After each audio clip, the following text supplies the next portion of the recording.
بسم اللہ الرحمن الرحیم۔ ناظرین اکرام، پروگرام گفتگو کے 7ویں حصے کے ساتھ حاضر ہیں۔ آج کے پروگرام میں ہم تصوف کے حوالے سے مختلف پہلوؤں پہ گفتگو کریں گے اور ہمارے ساتھ بطور مہمان جناب احمد جاوید صاحب شریک ہیں۔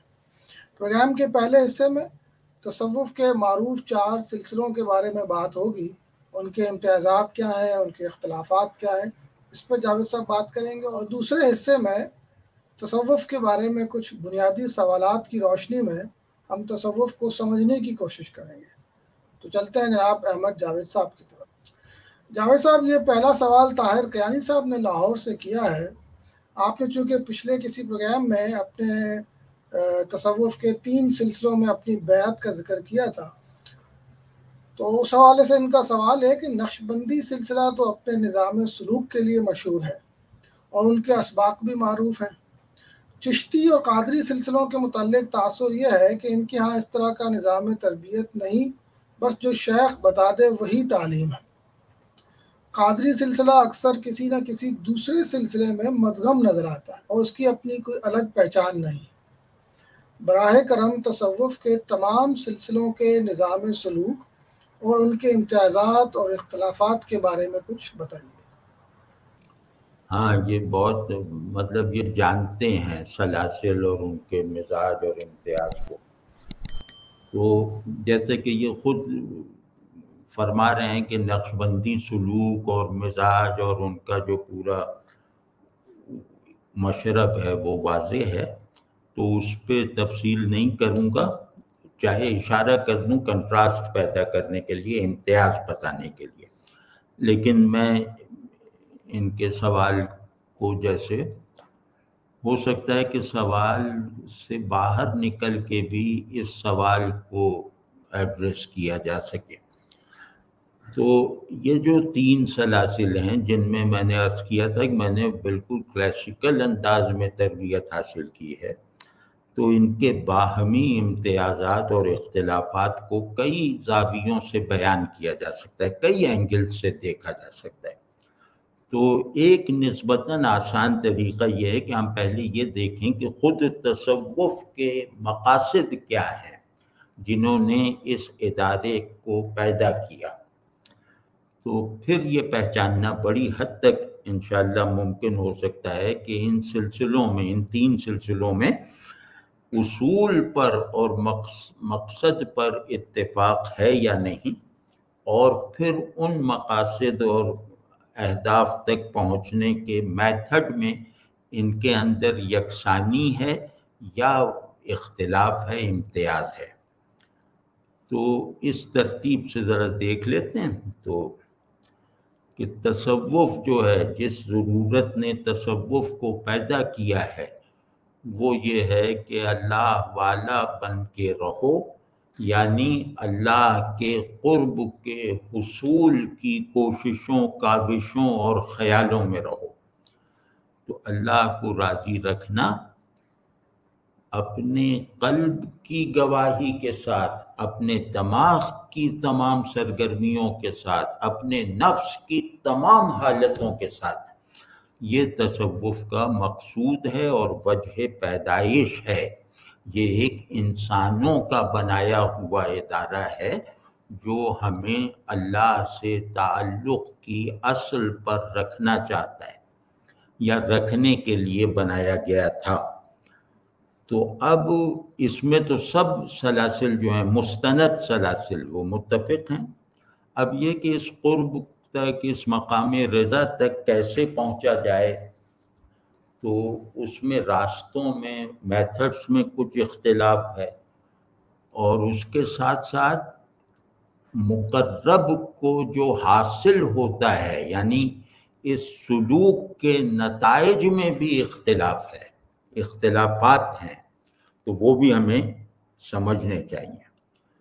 تو قادری سلسلے میں اب اس میں ہم یہ ان عنوانات میں رہتے ہوئے اب کچھ باتیں بہت مجملاً اور مختصراً عرض کرتا ہوں کہ قادری سلسلے میں بنیادی ذریعہ، یعنی جس ذریعے سے مقصود تک پہنچا جا سکتا ہے، وہ مجاہدہ ہے، اور اس کا نتیجہ جو ہوتا ہے ان کے سالک پر یعنی منتہی پر، وہ ہوتا ہے کہ وہ ترک ما سوا کے آئیڈیل کو حاصل کر لیتا ہے۔ ترک ما سوا یعنی اللہ کو ایسا قبول کرو کہ سب متروک ہو جائے، اللہ کے سوا کچھ بھی تمہارے پلے میں نہ ہو، کوئی شے بھی تمہاری توجہ کا موضوع نہ ہو، یہ آئیڈیل ہے۔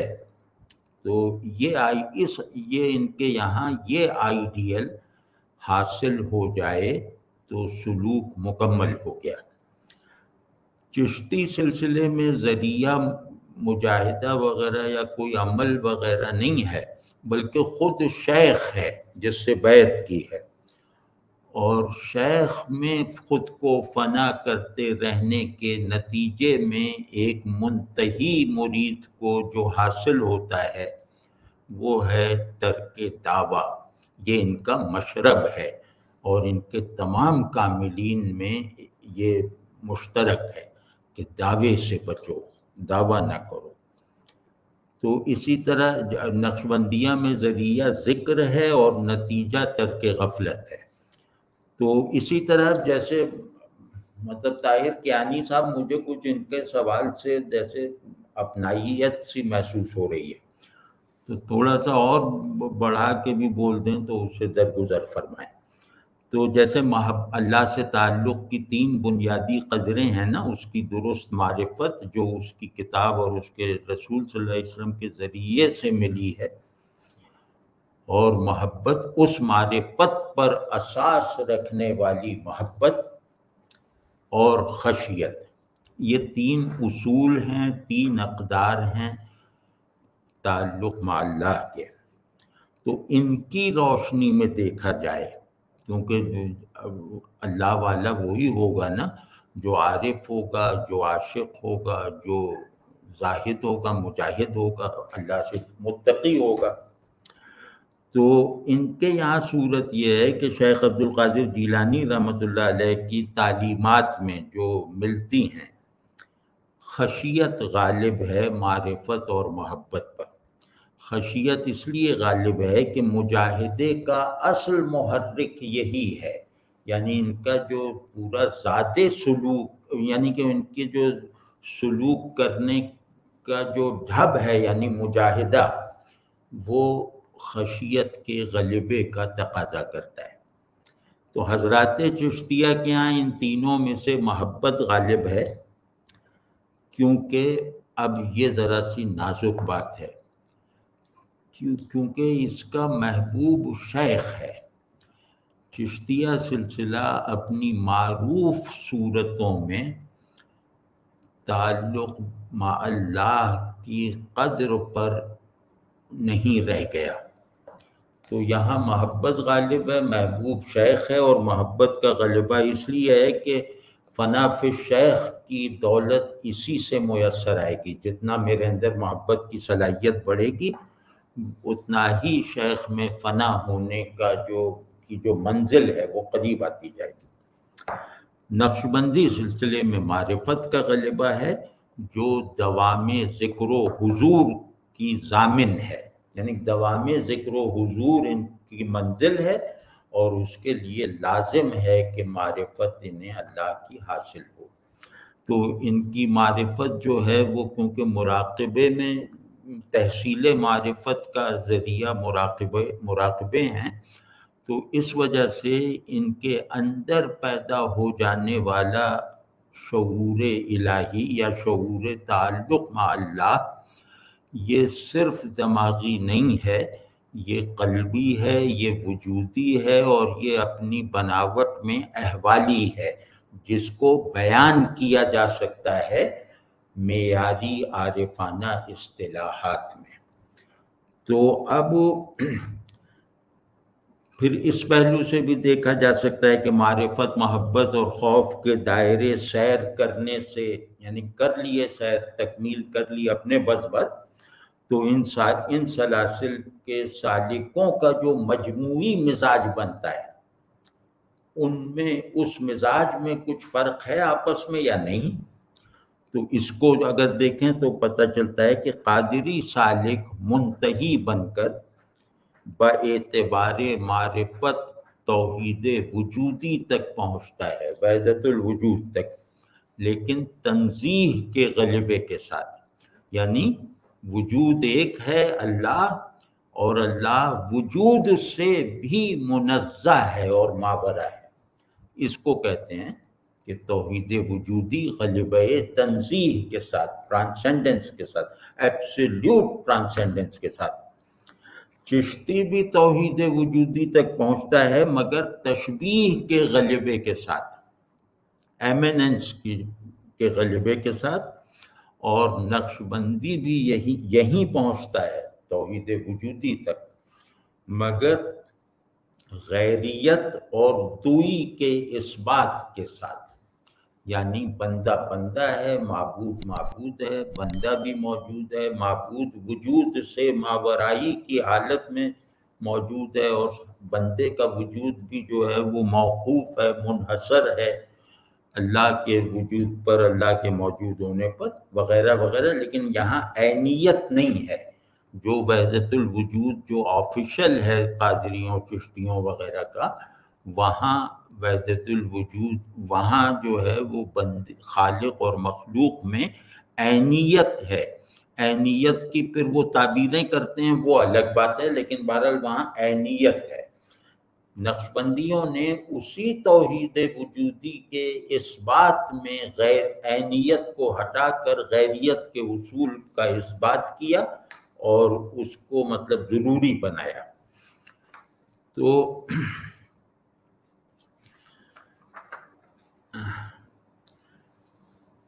بس اب ختم ہونا، ایسی مجھے شوق ہو گیا تو بڑھا دیا جوابی، لیکن بہرحال ہو سکتا ہے کسی کام آ جائے. تو باعتبار محبت، یعنی معرفت اور خشیت میں تو ہم نے دیکھ لیا. باعتبار محبت چشتی سالک پر مجاز، قادری پر مشاہدہ، اور نقش بندی پر جذبہ الہیہ غالب ہو جاتا ہے. اب ان کی شرح چاہے نہ کروائیں تو بہتر ہے کیونکہ وہ لمبی ہے. تو مطلب یہ کہ مجاز یہ کہ شیخ ہے. اب وہ چشتیوں میں تو شیخ بہت، مطلب اللہ معاف کرے، مطلب بہت مطلب یہ سب میں مروجہ سلسلوں کی بات کر رہا ہوں، ان کے اچھے ادوار کی بات نہیں. لیکن بہرحال مطلب یہ کہ یہ سب ہے، شروع سے آخر تک مزاج ہے ان کا. تو باعتبار خشیت قادری زہد میں کمال رکھتے ہیں، چشتی خشیت کو محبت ہی میں کھپا لیتے ہیں، اور نقش بندی اطاعت اور پابندی شریعت کو خشیت کے لازمی تقاضوں کے طور پر اپنا شعار بنا لیتے ہیں. تو قادریہ اور چشتیہ میں جو ہے نقش بندیوں کے برعکس کوئی، جیسا کہ فرمایا کیانی صاحب نے، کوئی متفقہ نصاب سلوک نہیں ہے، بس شیخ کے کہنے پر چلتے ہیں. ہاں ایک چیز مشترک ہے، وہ ہے کلمہ لا الہ الا اللہ، یہ ذکر کے طور پر مشترک ہے وہ کیا نام ہے قادریوں اور چشتیوں میں. اور اس کو جہر کے ساتھ کرنے کے طریقے بھی دونوں کے یہاں ملتے جلتے ہیں. مطلب لا الہ الا اللہ میں الا اللہ کے کہتے وقت قلب پر ضرب لگانی ہے، تو گویا اس کا پورا ایک روٹ بنانا ہے قلب تک، تو وہ ان دونوں میں ملتا جلتا ہے. پھر یہ کہ لا الہ الا اللہ کو یہ 3 اجزاء میں بانٹ کے کرتے ہیں کہ ایک مرتبہ پورا کلمہ، پھر الا اللہ یہ اپنی جگہ ایک ذکر ہے، اور اللہ یہ ذکر ذاتی ہے، ذکر اسم ذات. تو یہ بھی ان دونوں طریقوں میں مشترک ہے اور عام ہے، مطلب شاید ہی کوئی اس سے خالی ہو. اب میں ان کی بس باتیں بتا رہا ہوں، اپنا تبصرہ نہیں کر رہا، لیکن ابھی تک نہیں کیا. لیکن انہی کے دائرے میں رہتے ہوئے تصوف میں جو سیلف کریکشن کا، احتیاط اور ورع کا ایک نظام بھی چل رہا ہے، تو اس میں ان میں خرابیاں بھی اپنی اپنی ہیں، خوبیوں میں بھی امتیاز ہے اور خرابیوں میں بھی۔ مثلاً قادریہ میں ممکنہ خرابیاں ہیں ادعا، اپنے آپ کو بڑا دکھانا، عقیدہ حلول، یعنی یہ تنزیہ کا موقف ویک پڑ جائے تو یہ چشتیوں کی طرح عقیدہ حلول میں مبتلا ہونے کا خطرہ بھی رکھتے ہیں، اور ایسی مثالیں بھی پائی جاتی ہیں۔ اور بانی سلسلہ یعنی شیخ عبد القادر صاحب جیلانی رحمہ اللہ کی مدح میں انتہا درجے کا غلو، یہ قادریوں کا آفیشل مشرب ہے۔ کوئی قادری اس غلو سے خالی ہو کر خود کو قادری سالک نہیں بنا سکتا۔ تو یہ مطلب اتنا زیادہ ہے کہ ایک صاحب نے کتاب لکھی ہے کہ حضرت عبد القادر جیلانی رحمۃ اللہ علیہ نبیوں کے برابر ہیں اور صحابہ و اہل بیت سب سے افضل ہیں، اور پھر معراج میں وہ نظر آئے تھے، اور عجیب عجیب قسم کی چیزیں ہیں۔ تو انتہائی غلو ہے، یعنی بالکل مطلب اللہ بنا دینے تک پہنچا دینے والا مزاج ہے۔ تو اسی طرح چشتیہ میں جو ممکنہ خطرات ہیں وہ ہے اباحیت، تحقیر شریعت، یعنی شریعت ان کے یہاں صحیح ہے، اس سے مزہ کرکرا ہو جاتا ہے۔ انہیں جو ہے نا مزہ ہر قیمت پہ درکار ہے، کہ خوب دھوم دھڑکا ہو، خوب مزہ ہو، نشاط ہو، وغیرہ وغیرہ۔ اور پھر شیخ پرستی، جیسا کہ اوپر آ گیا۔ اب شیخ پرستی تو یہاں تک ہے کہ وہ ایک چشتی کا ہی شعر ہے، بلکہ دو شعر ہیں کہ اسم اعظم کا کام دیتا ہے واسطہ آپ کا معین الدین۔ دوسرا شعر ہے کہ لگایا میں نے جب غوطہ کبھی عمان وحدت میں، تو اس دم شیخ کا برزخ خدا معلوم ہوتا ہے۔ تو اس طرح کی جو بہت زیادہ خطرناک صورتیں ہیں اور خطرناک جذبات و تصورات ہیں، یہ چشتیوں کے یہاں اب غالب ہیں، مستثنیات میں سے نہیں ہیں۔ صحیح طریقہ مستثنیات میں سے ہے، یہ غالب ہیں۔ اور رفض، یہ ان کا اب آفیشل مشرب اور مذہب بنتا جا رہا ہے۔ صحابہ سے لا تعلقی، کسی چشتی خانقاہ میں کسی چشتی شیخ کے بیان میں صحابہ کا ذکر شاید ہی کبھی سننے کو ملے۔ اور کھیل کود میں دلچسپی، وہی جس کو میں نے کہا مزے سے رہو، تو وہ اسی طرح نقشبندیہ میں جو ممکنہ خرابیاں ہیں وہ بھی بہت سنجیدہ نوعیت کی ہیں، اور وہ ہے سنت کے نام پر بدعت کو اختیار کیے رکھنا، یا یوں کہہ لیں کہ بدعتوں کو اتباع سنت کا ثبوت بنانا۔ یہ ان کے یہاں عام ہے، عام، بالکل عام ہے، اور استثناء کم ہے۔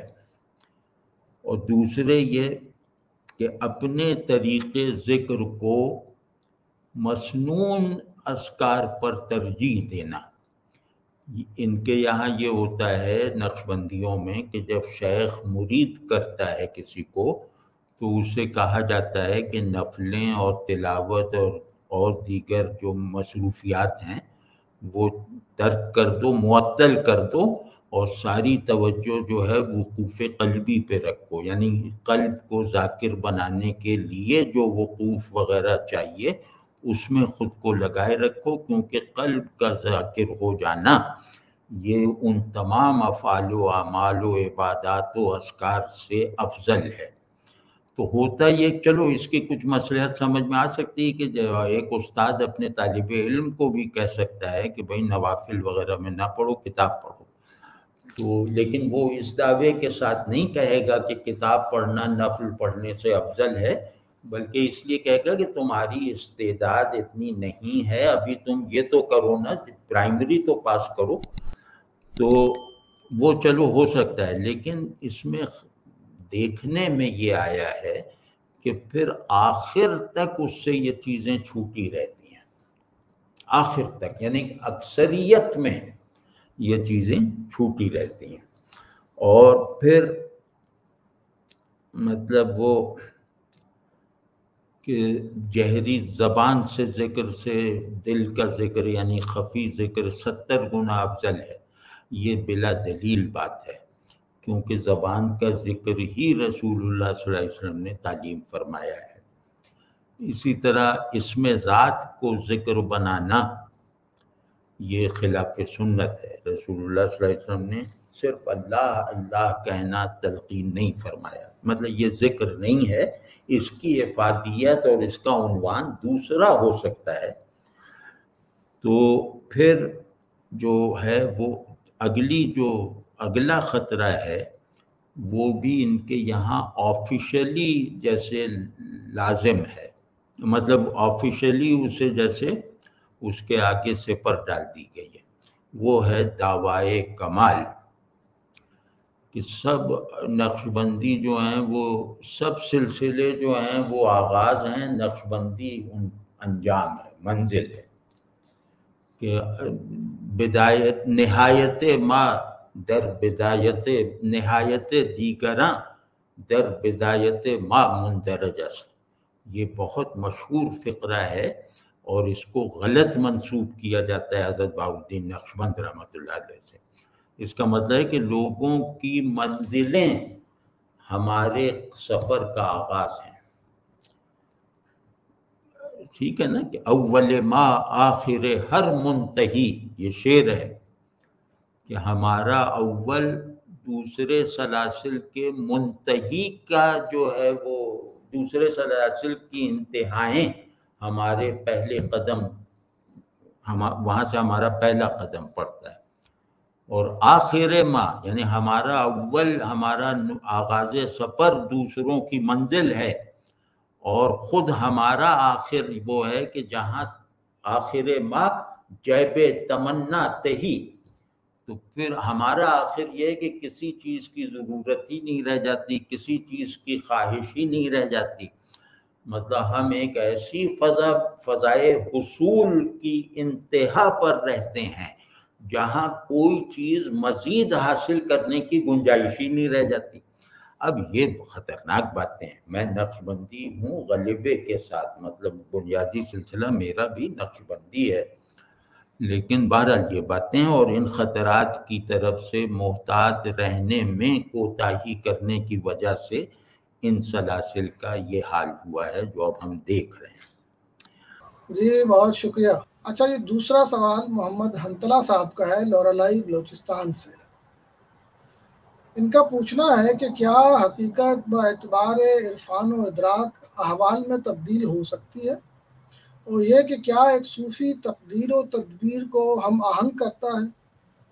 تو پہلا جو ان کا سوال ہے، جو مین کوشچن ہے کہ کیا حقیقت باعتبار عرفان و ادراک احوال میں تبدیل ہو سکتی ہے، اس کا جواب یہ ہے کہ حقیقت کی ساخت یعنی حقیقت کورسپونڈ ہو کر جو بنتی ہے وہ ذہنی کم ہے اور وجودی زیادہ ہے، یعنی اس کے حصول کا وہم بھی اگر پیدا ہو جائے تو وہ بھی حال کی حیت میں زیادہ ہوتا ہے، خیال کی صورت میں کم ہوتا ہے۔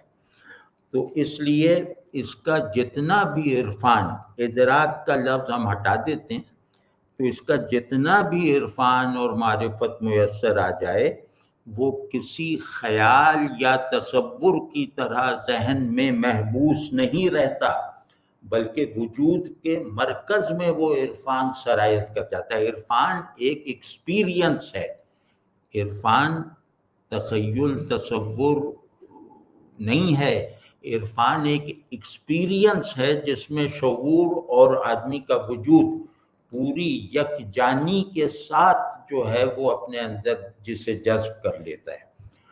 تو مطلب یہ کہ وہ شعور اور وجود کے آرڈر کو ایک کر کے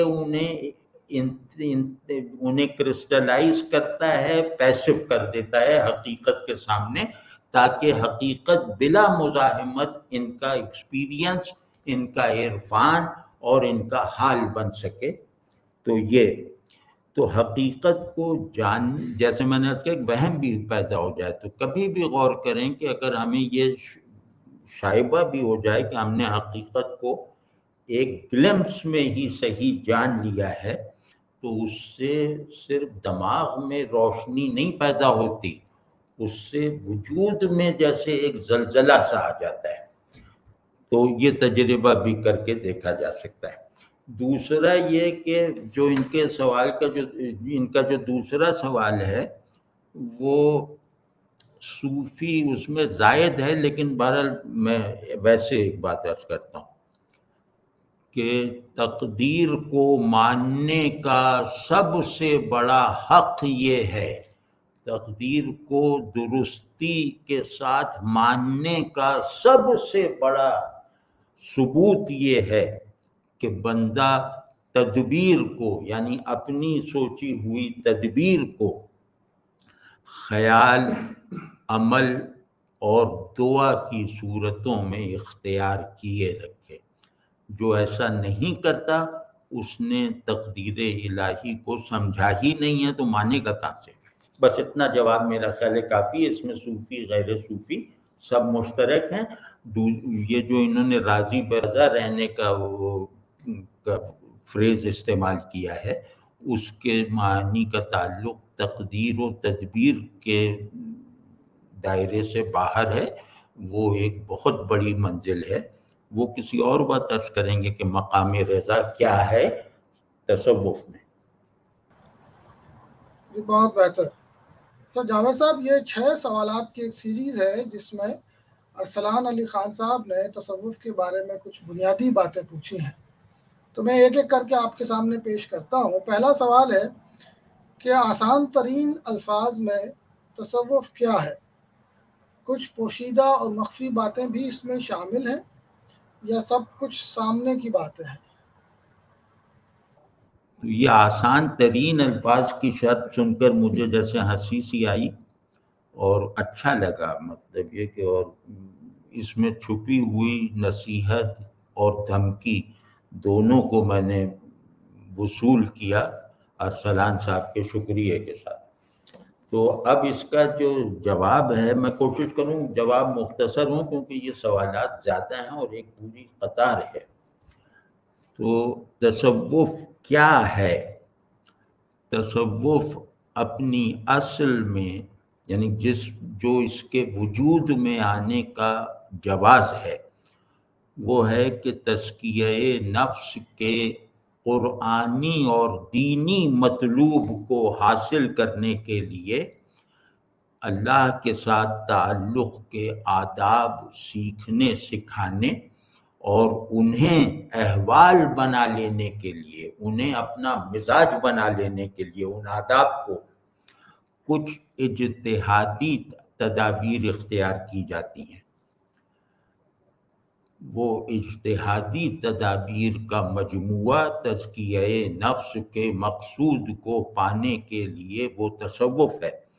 تو ان تدابیر میں بنیادی حیثیت ذکر کی ہے، اللہ کے ذکر کی، جس کے ذریعے سے کوئی فرد تعلق باللہ کی انتہا یعنی مسلسل حضوری تک پہنچ سکتا ہے، اور پہنچ کے لوگوں نے دکھایا بھی ہے۔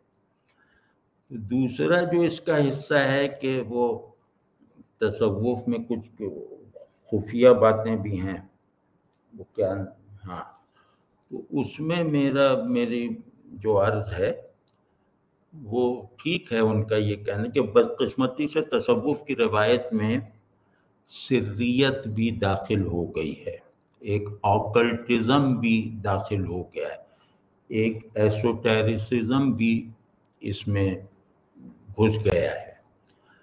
تو لیکن پھر بھی مین اسٹریم تصوف کی میں جو ہے وہ پوشیدہ اور مخفی باتوں کا چلن کم رہا ہے، اور ان کا جو مین باڈی آف وہ ہے عقائد، اس میں مخفی اور پوشیدہ باتوں کے لیے کوئی جگہ نہیں پائی جاتی، یعنی وہاں عقائد سرگوشی میں بیان نہیں کیے جاتے۔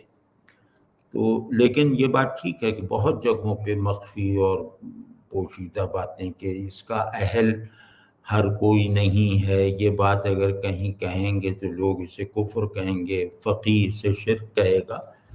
تو ایک عجیب طرح کی بلندی پیدا کر دینا نبوت کے ادارے سے، یہ بعض جگہوں میں یہ مرض جو ہے وہ غالب آ چکا ہے۔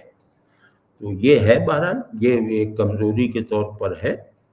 اور پھر یہ کہ جیسے انہوں نے پوچھا کہ پوشیدہ اور مخفی باتیں ہیں یا صاف سامنے کی باتیں ہی سب کچھ ہیں، تو بھائی یہاں صاف سامنے کی باتیں جو ہے نا وہ ایک کنفیوژنگ معیار ہے۔ میرے لیے صاف سامنے کی باتیں کچھ اور ہو سکتی ہیں، آپ کی کچھ اور ہو سکتی ہیں۔ یوں کہیں کہ کھلم کھلا علل اعلان عقائد اور مشارب اور یہ سب جو ہیں وہ ہیں یا نہیں ہیں، تو ہم کہتے ہیں۔ تو بس یوں کہہ سکتے ہیں کہ تصوف کے اصول و مقاصد کو اگر کسی عبارت میں بیان کیا جائے تو وہ عبارت بالکل واضح ہوگی، اور دوسرے ان اصول و مقاصد کی سند جو اس عبارت میں بیان کیے گئے ہیں وہ قرآن و سنت سے بلا تعویل مل سکتی ہے۔ تو یہ تصوف ہے۔ جی، ان کا دوسرا سوال ہے، کیا انسانی نفسیات کا ماہر ہونا اور نفس کو خدا کے حق میں موڑنا تصوف کہلاتا ہے؟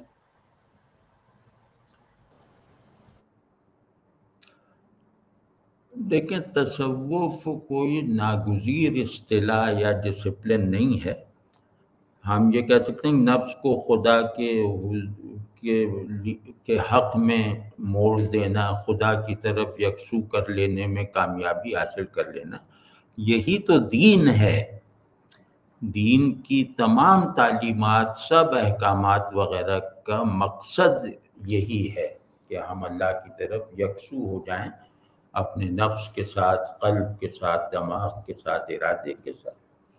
تو یہاں تصوف برائے بیت ہے، لیکن اس کا وہ ٹکڑا کہ کیا صوفی جیسے شیخ جو ہے وہ ماہر نفسیات ہوتا ہے، کیا یہ ضروری ہے؟ تو یہ ٹھیک ہے کہ نفس شناسی یہ تصوف کے نظام تربیت میں بہت بنیادی حیثیت رکھتی ہے۔ ایک شیخ کو ماہر نفسیات ہونا چاہیے، لیکن یہ پوری بات نہیں ہے، کیونکہ جیسے ہی ہم نفسیات کہتے ہیں تو وہ اپنے زمانے میں مروج علوم نفسیات کو معیار بناتے ہیں، یعنی کہ سائیکولوجیکل وہ کاؤنسلنگ یا سائیکیٹرک دوائیں، نسخے یا سائیکو تھیراپی کی سیٹنگز، یہ سب ہمارے ذہن میں آ جاتی ہیں۔ تو نفسیات جس تصور انسان پر کام کرتی ہے اس کی روشنی میں اپنی تحقیقات اور معالجات وغیرہ کو چلاتی ہے، وہ تصور انسان صوفی کا نہیں ہوتا۔ تو اس پہلو سے مطلب اپنے پرنسپل میں تصوف کسی صوفی جو ہے وہ کسی سائیکالوجسٹ یا سائیکیٹرسٹ سے بالکل مختلف ہوتا ہے، اور نفس تک رسائی یعنی دوسرے کے نفس کے مسائل کو سمجھنا یا نفس انسانی کے اپنے میکینزم کو جو مشترک ہے وہ جاننا، اور پھر اس نفس کے جو انفرادی مظاہر، اس نفس کی جو انفرادی جہتیں ہیں، یعنی فرد کے نفس کے طور پر اس کے محرکات، مہیجات وغیرہ کو پہچاننا اور ان پر حسب ضرورت قابو پانے یا انہیں پروان چڑھانے کی تدابیر بتانا، یہ صوفی کا کام ہے، اور صوفی شیخ اس کے بغیر ہو نہیں سکتا۔ لیکن جیسے نفسیات داں کے لیے اخلاق کوئی مسئلہ نہیں ہے، خدا کوئی مسئلہ نہیں ہے، وہ یہ کہتے ہیں کہ نارمل نفس وہ ہے جو گلٹ کا شکار نہ ہو جو معاشرے کی اقدار سے غیر متعلق نہ ہو، جو تنہائی کے احساس سے آزاد ہو۔ تو وہ کسی بھی طرح ہو سکتا ہے کہ سب لوگ شراب پی رہے ہیں تو میں اگر شراب نہیں پی رہا تو میں نارمل آدمی ہوں نفسیات کی روح سے۔ تو یہ صوفی اس طرح نہیں، مطلب میں اس بات کو بالکل ٹھیک نہیں سمجھتا۔ ہاں یہ ہے کہ معرفت نفس شیخ کو ہونی چاہیے، اور نفس کی جو بنیادی کیٹیگریز ہیں وہ پہلے سے طے ہیں، وہ امارگی، ملامت اور اطمینان ہے۔ تو شیخ ان تینوں کیٹیگریز کو ایک مقصود تک پہنچنے کے قابل بناتا ہے۔ ان کا تیسرا سوال ہے، دور حاضر میں اصلی تصوف کے استاد یا اساتذہ کا تعارف کروا دیجیے۔ ہاں بھائی، اس کا جواب مشکل ہے، لیکن میری محدود ترین معلومات کے مطابق ایک صاحب ہیں، شیخ ہیں ماشاءاللہ، حافظ ناصر الدین صاحب خاتوانی، تو وہ قابل اعتماد شیخ ہیں، اور تصوف کی جو حقیقی اساس ہے اس کو بحال رکھے ہوئے ہیں، مطلب اس کے علمی پہلو کو بھی، احوالی پہلو کو بھی وہ بحال رکھے ہوئے ہیں، اور کلاسیکل مشائخ کی طرح جو ہے وہ کام کرتے ہیں۔ اور یہ کہاں ہوتے ہیں؟ یہ ملتان میں ہوتے ہیں، ملتان میں۔ ان کا چوتھا سوال ہے کہ تصوف کے علوم سے کیا مراد ہے؟ کہ تصوف کے علوم سے کیا مراد ہے، تو اس میں یہ نہیں ہے کہ تصوف ایک الگ تصور حقیقت ہے، ایک الگ انفس و آفاق ہے، اور اس میں جاننے کا عمل دوسری علمی روایتوں سے بالکل مختلف ہے، ایسا نہیں ہے۔ تصوف کے علوم نہیں ہوتے، تصوف کے معارف ہوتے ہیں۔ تو جن کو علوم کہا جا رہا ہے ان کے لیے بہتر عنوان معارف کا ہے۔ یہ معارف یعنی قابل شناخت اور اکثر لائق اظہار صور حقیقت یعنی حقیقت کی فارمز، یہ معارف کہلاتی ہیں، جو شعور اور عقل کی پیسیوٹی سے اس پر مرتب ہوتی ہیں، یعنی ایمانی شعور کے نمو پانے کا عمل جس ذریعے سے ہوتا ہے اس ذریعے کے نتائج کو معارف کہتے ہیں۔ تو یہ ہے۔ اب معارف کی قسمیں ہیں کہ معارف کونی، معارف الہی، دو معارف نفسی کہ نفس کے حقائق کھل جائیں، دنیا کے زمانے کے حقائق کھل جائیں، وہ معارف کونی ہیں۔ تقدیری رنگ رکھنے والی باتیں پتہ چلیں تو یہ معارف کونی ہیں۔ اور جو اصل معارف ہیں جو تصوف کا، جن کو حاصل کرنا تصوف کا مشترکہ اور مطلق مقصود ہے، وہ ہے اللہ کو جاننے میں ترقی کرنا، یعنی معارف الہیہ۔ تو وہ معارف ہیں، ان کی کوئی لاجک نہیں ہے، ان کا کوئی اصول علمی نہیں ہے، ان کی ساخت جو ہے وہ تھیوری کی طرح نہیں ہے، ان کی بناوٹ جو ہے وہ علم کی کنسٹرکٹ سے بالکل مختلف ہے۔ تو یوں کہنا چاہیے کہ تصوف کے معارف سے کیا مراد ہے۔ یہ بہت بہتر۔ ان کا پانچواں سوال ہے کہ فیض کا حصول در حقیقت علم کا حصول ہے؟ فیض کا حصول در حقیقت علم کا حصول ہے۔ ہاں، یہ علم یوں کہنا چاہیے کہ فیض حاصل ہونا گویا علم اور اس سے متعلقہ حال کو حاصل کر لینا ہے۔ ہر علم جس علم پر اعتماد ہے، جس علم کی وقت ہے، وہ میرے اندر ایک سرشاری اور تعظیم اور اطمینان یا خوف وغیرہ کے احساس کو زندہ رکھتا ہے۔ تو یہ جو فیض ہوتا ہے یہ شعور اور وجود میں جو مغایرت ہے اس کو کم کر دیتا ہے، یعنی صرف شعور اپنے اوپر تکیہ کر کے جو علم حاصل نہیں کر سکتا وہ علم اسے فراہم کر دیتا ہے، اور صرف وجود یا قلب یا نفس جو ہے وہ اپنی استعداد سے جو حالتیں اور کیفیتیں حاصل نہیں کر سکتے، وہی فیض جو صورت علمی میں شعور کا مربی ہے، وہی جو ہے وہ کیفیات اور احوال وغیرہ کی فارمز میں وجود کے نظام کو اس کی حقیقت سے جڑا رکھتے ہیں۔ تو یہ ہے فیض۔ تو سمجھے نا کہ فیض کا جو حصول ہے وہ آج کل کی اصطلاح میں کہیں تو وہ علم اور پیشن کا حصول ہے، اور علم اور پیشن کے فرق کے مٹ جانے کی حالت کا حصول ہے۔